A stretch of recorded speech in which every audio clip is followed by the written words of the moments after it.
안녕하세요. 이번 시간에는 우리 모평균 추정에 대해서 해보겠습니다. 사실상 모든 통계의 목표기도 합니다. 우리가 모평균을 추정하는 게 목표입니다. 이게 제일 중요한 겁니다. 뭘로 통해서? 표본 평균을 통해서. 즉, 내가 뽑은 평균을 통해서 이걸 추정하는 게 목표입니다. 실제로 표본 평균의 평균이 모평균과 같습니다. 그럼 끝난 게 아니냐라고 하실 텐데요. 이건 불가능합니다. 왜냐면 무한히 뽑아야 되거든요. 근데 애당초 무한히 뽑을 거면 그냥 모평균을 다 구하는 게 낫죠. 두 번째는 랜덤하게 뽑아야 되는데요. 이 랜덤이라는 거는 완벽한 랜덤은 불가능합니다. 그렇기 때문에 실제로 표본 평균을 뽑아서 이거를 추정을 해야 됩니다. 우리 정규 분포 한번 해볼게요. 정규 분포가 이렇게 있으면요. 정규 분포가 중간이 이제 어떤 평균이 됩니다. 그래서 이 면적이 확률이 돼야 돼요. 그리고 이 총 면적이 1입니다. 그리고 뭐 여기서 시그마 있으면은 마이너스 시그마부터 시그마까지는 이제 68%가 되고 마이너스 2시그마부터 2시그마 정확히 말해서 2시그마는 아닌데요. 뭐 대략적으로 이러면 한 95%가 됩니다. 그럼 이제 요게 시그마면 요거 나머지는 14%가 되겠죠? 이거는 뭐 34%가 되고 뭐 이런 식으로 계산을 할 수가 있습니다. 이런 식으로 확률이 되게 되거든요.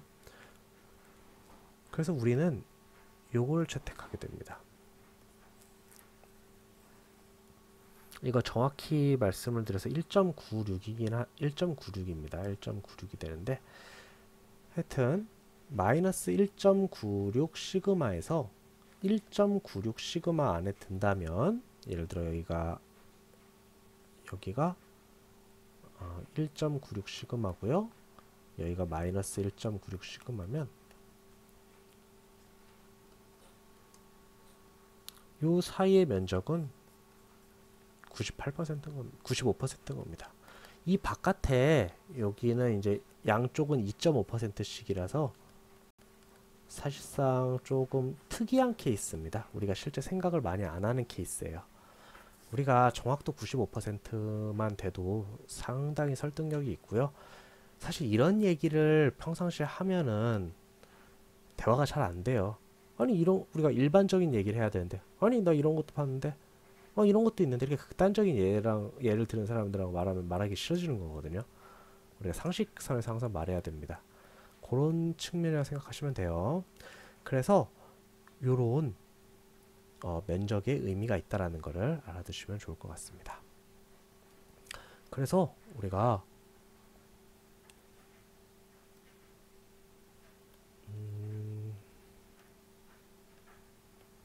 한번 볼게요. 이게 표본 평균입니다. 표본 평균. 그래서 이것들을 평균 내면은 모평균이 된댔죠. 그러면 이번에 표본 평균들을 갖고 정규 분포를 그려봅니다. 충분히 많았다고 할게요. 뭐 무한히 많아야 되는데 무한히는 많지는 않고요. 충분히 많으면 대략 이런 정도의 그 어떤 정규 분포스러운 게 그려집니다. 그래서 보통 뭐 한 50개 정도 뽑으면은 이렇게 정규 분포 이룬다라고 얘기를 합니다. 그래서 첫 번째 가정이 들어갑니다. 그래서 실제로 이거의 평균은 모평균이 될 텐데 우리가 아마 추정하고 있는 거는 한 여기쯤 될 겁니다. 실제 조금 다르겠죠. 그래서 이거를 우리 정규화 시켜 본다고 해볼게요. 정규화 되면 어떻게 돼요? 중간이 평균이 0이고 이게 표준 편차가 1이 됩니다. 이런 식으로 이루어지게 됩니다. 그러니까 마이너스죠. 이런 식으로 이루어지게 됩니다. 그러면은 여기서 이제 요걸 한번 응용을 해볼게요. 요 0을 이렇게 놔둬볼게요. 우리가 알고 싶은 거는 요거잖아요. 근데 우리가 아는 건 이겁니다. 그러면 이 모평균에서 표본 평균을 뺀 거가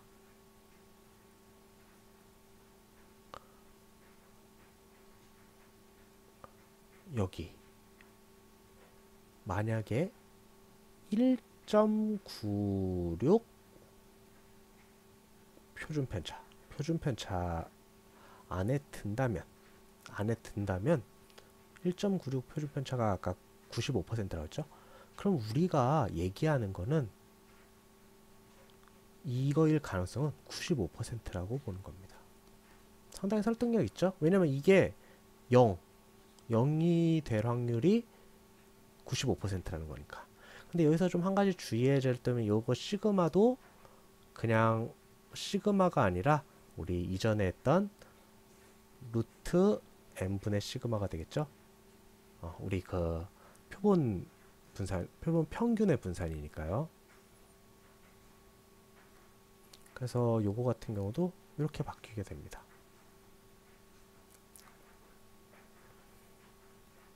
그래서 요걸 구하는 겁니다. 이걸 좀 풀어보면은 이 모평균은 표본 평균에서 1.96 루트 n분의 시그마 x에서 1.96 루트 n분의 시그마 이 사이에 있다라고 결론을 줄 수 있습니다. 이게 얼마? 95%입니다. 95%. 그러니까 내가 일반적으로 뽑은 그 평균이 진짜 평균을 알기 위해 95% 정도 정확하다는 걸 증명할 수 있으면 엄청난 메리트가 있을 겁니다. 그래서 요거는 알 수 있죠? 왜냐면 내가 뽑은 표본 개수니까요. 표본 개수. 근데 이 시그마는 어떻게 할까요? 이 시그마는 우리가 애당초 표본 그 모 분산을 모르잖아요.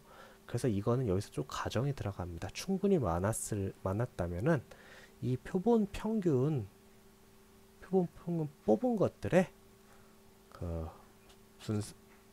표준 편차하고 같다라고 둔다라고 하는 겁니다.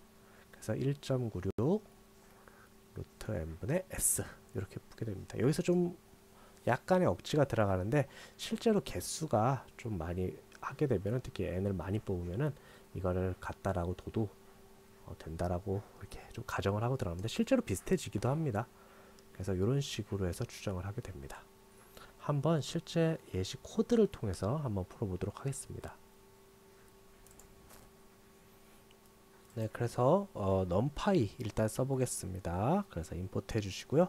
저번에 썼던 그 키 데이터 한번 그대로 써보겠습니다. 그래서 평균이 173, 42 정도 되고요.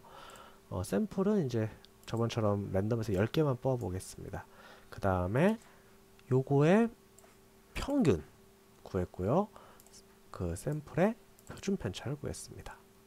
그래서 여기 평균에서 1.96 빼기 그 표준 편차 나누기 루트 n 그러니까 매스라는 걸 임포트 해주셔야지 sqrt를 쓸 수 있습니다. 그 다음에 맥스는 이제 더하기가 되겠죠. 그래서 두 가지 구간을 보면은 이 모평균은 이거와 이거 사이라고 할 수 있습니다. 좀 보기 좋게 이렇게 해보겠습니다. 라운드 하고 1하면은 소수점 첫 번째 자리 반올림하기 때문에 이렇게 됩니다. 그러면은 168에서 174 사이일 거야. 그런데 단 이 정확도는 95%야 라고 얘기하는 겁니다. 내 친구 중에 180 넘는 애 있는데 그 사람은 95%에 벗어난 거기 때문에 우리가 그냥 모평균 추정할 때는 패스하는 겁니다. 그리고 하나 더 이제 시그마 중에 2.56 시그마를 사용할 수도 있습니다. 이 데이터에다가 2.56을 사용을 할 수도 있습니다. 이거를 2.56 그러면 99% 추정이 되는 겁니다. 99% 추정이 더 좋은 거 아니에요? 라고 할 텐데 결코 그렇지 않습니다. 아까 말했던 우리가 상식적인 수준에서 얘기를 해야 하는 게 좋습니다. 통계 같은 경우에는 우리가 그리고 이 추정은 이 범위가 적으면 적을수록 좋은 거지 너무 길다고 해서 좋은 건 아닙니다. 이렇게 보면은 이 데이터는 뭐 괜찮게 나오네요. 그런데 실제로 이렇게 얘기를 해볼게요. 한국 남자의 평균의 키가 극단적으로 해보겠습니다. 뭐 키가 1m에서 3m 사이일 겁니다. 이런 데이터는 아무짝에도 쓸모없는 거거든요. 그래서 보통 막 99%가 좋은 거 아니냐 이렇게 잘 모르는 사람들이 얘기하는데 절대 아닙니다. 그리고 일반적으로 다 95%를 사용하니까 실제 여기에 1.96을 사용해 주시면 됩니다. 예, 오늘은 여기까지 하겠습니다. 감사합니다.